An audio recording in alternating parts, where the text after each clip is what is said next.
Let's now talk about something a lot of people experience: avoidance pulling away after sex. And this is very common, particularly the first time you become physically intimate with an avoidant. And it can be brutal. I've had this happen once, and it was deeply painful and unsettling. Because after sex, particularly the first time, it's a moment when most people expect to feel closer, and they're looking for a little bit of extra reassurance. And then suddenly, the avoidant goes cold. Some might literally drop off completely for a day or two or a few days. Others might just send one short message the day after, which, might be unusual if you usually text a bit more. And it might be something like, "Good to see you." Enough to say, "I haven't disappeared," but not enough to really make you feel secure. And yes, that is a positive message. And they're not ghosting, they're not being rude, they're acknowledging the time you spent together. But you can sometimes still feel like there's this disconnect. And that happens when you think that the kind of tone and the energy doesn't match the intimacy that just happened. When you have sex, you share your body, you might feel vulnerable, a little bit exposed, maybe deeply connected, and then it goes to polite small talk. And it can feel jarring.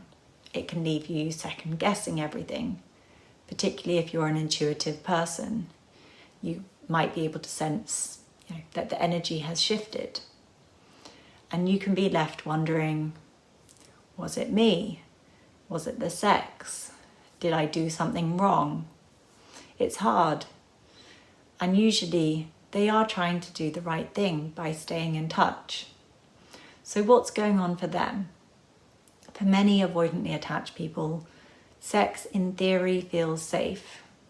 We do have that subset where sex feels too vulnerable, but most are in this category that I'm talking about now. So yes, sex is physical, it's controlled. They can show up in the moment without having to open up emotionally. But afterwards, that's when the emotional hangover hits, because post-sex is often when people feel most vulnerable. It's when emotions rise, when bonding hormones like oxytocin flood the system, and it's when connection feels more real. And for avoidants, that level of closeness can trigger one of their main fears: I'm losing my independence. The fear is about what intimacy might now require of them. They might panic that this increased intimacy comes with additional expectations.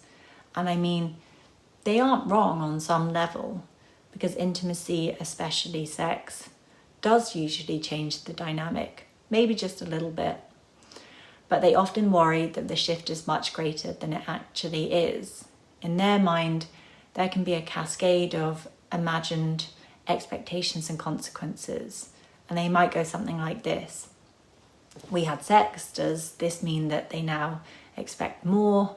Are they going to want more from me emotionally? Am I now responsible for how they feel? Will I be expected to be more available, more affectionate, more committed? And for most avoidants, this cascade of thoughts happens subconsciously. So usually they're not sitting there thinking through it logically like, okay, we had sex, so now I bet they expect X, Y, and Z. Instead, most of the time, it's happening beneath the surface. A quick heads up, if you're anxiously attached, this next part is for you. If you constantly overthink, spiral, second guess yourself, we've got something that can help. It's called the Self-Trust Blueprint. It's our 3-step framework to go from anxious to secure in life and love without years of therapy or guesswork. And we're giving it away for free, for a limited time. And honestly, I'm super, super passionate about it because I've seen it change so many lives. It's the exact framework I used myself to become securely attached, and my life is so much better for it. We've helped over 5,000 people find love through So Synced. Our work has been featured in Forbes, Cosmopolitan, the New York Times, and many more. And we've spent years refining the exact tools you'll find inside this blueprint. So if you're ready to go from spiraling to secure, sign up via the link in the description box to get it while it's still available. So yes, these increased expectations after sex are usually far less intense than what the avoidant is anticipating. You're probably not asking for daily declarations of love or full enmeshment. You probably just want a little bit more consistency and presence. Maybe more check-ins, a moment of reassurance, not a relationship overhaul, just, a bit more presence. But for avoidants, even a little more can feel like a lot because their internal alarm system is wired to expect that closeness to come with a cost. So they might become distant. It's not about rejecting you, it's about calming their own nervous system. They're trying to feel safe and secure again by creating space. And the avoidant often won't even realize they've pulled away. They're probably distracting themselves, maybe diving into work, running errands, scrolling on social media, anything that keeps them out of their feelings. So while you might be sitting there replaying the night, wondering what it meant and why they feel so far away now, the reality is that most of the time they're just going about their day not feeling like much has changed. To them, it feels like just needing a bit of space or getting back to normal. They're not consciously thinking, I'm going to create distance.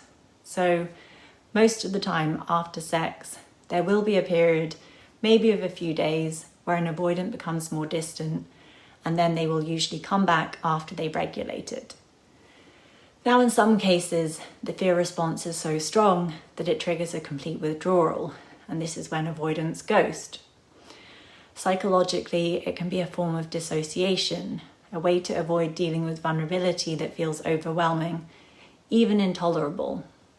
And when their attachment system is activated by too much closeness, their brain says, shut it down, remove the threat, disappear.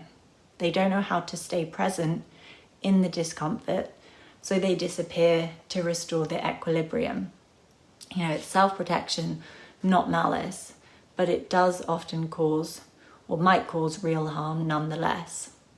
Sex can be a beautiful way to connect, but for avoidance, it can also stir up a lot of fears of losing themselves. And the best move here is to give them space, to let them come back without being flooded with emotional demands. This shows you can handle distance, which paradoxically makes them feel safer returning. And if you think distance is likely, you can say something or text the morning after like, hey, I enjoyed last night and I'm not expecting anything to change. I know you might need space today and that's totally fine.